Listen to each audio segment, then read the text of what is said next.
Hello, this is Loke. Welcome back. This is update 0.48. I'm very excited with this one. I basically been trying to fix this problem for the longest time, for more than a year. Finally managed to figure out the math for this, and surprisingly difficult for such a simple thing.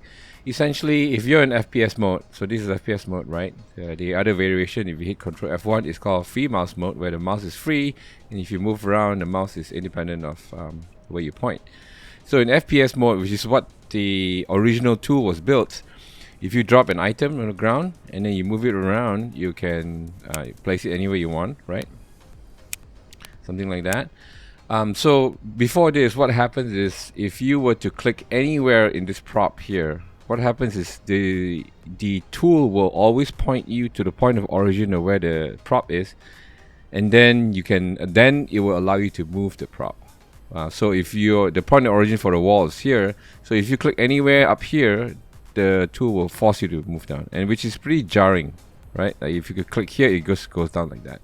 Very, very jarring. A lot of people have actually asked through feedback and on Slack channels to can we fix this problem, right? And I've been trying to figure it out. So now I managed to get it done. So in FPS mode now, if I click anywhere on this prop here, on this target, click, now I can just move it without having the FPS, having this pointer move down here. So the wall's origin is here. If I click up here, I can then move the wall from the top. It's not perfect. If you look at this, if I drag something like this here, for minor movements is fine, right, within the stage design. But if you have to turn back and you go far away, it just acts a little bit weird.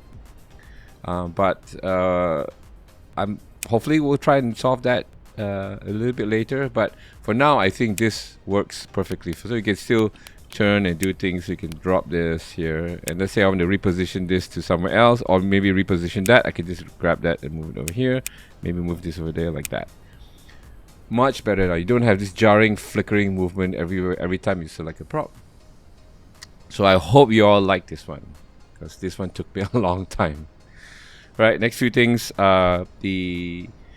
I actually implemented basic base in the last patch. So if you go to basic base here, you now have this 50-50 basic bay, right? Now I also created a 100 by 100 meter basic bay for those of you who want to do rifle stages and so forth.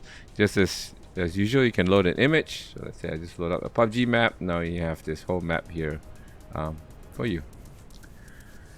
On top of that, I also made an ability for you to do, instead of using a bay, you can also drop a design on your existing bay. So let's say I don't want to use this bay. Let's say I want to use a Paul Bunyan bay, let's say, something like that, right? But I want to have some kind of layout that I can put on the ground. So in the tool, we already have if you go under miscellaneous, we have this thing called the add squares for you to load up ads, for putting your sponsor logos or putting your banners and stuff onto walls and whatever not. I've made one that's flat, so you can just put anywhere, and you can resize this by hitting the arrow key. Let's say I want to make this 5 by 5 by 5. Right, so now it's that big. You can move it around, and then you can load whatever image you want. So let's say I want to load a smaller version of the PUBG map, right? Or I can clone this, and I want to load maybe a logo like that. Okay. So now you have the ability to do this, and then you can position your props here anywhere you want. So those are the few enhancements. I hope you all like the FPS enhancements. I think that's a fun one. Please, again, give me feedback. You can give me feedback by going to the file feedback here, or the best way to do it is if you go to Discord. The link to the Discord server is in the YouTube description below. I'd like to thank my Patreon subscribers. Thank you all so much for supporting the cause and for helping me build this tool. If you'd like to be a Patreon subscriber where I get a lot of feedback, any prop requests that you want, I'll give you priority, and I'll even make some props for you in 3D and put it in the tool. So if you're interested, please follow this link. That's all I have for you. Have a great shooting weekend. Wishing you lots of alphas, and I'll see you on the range.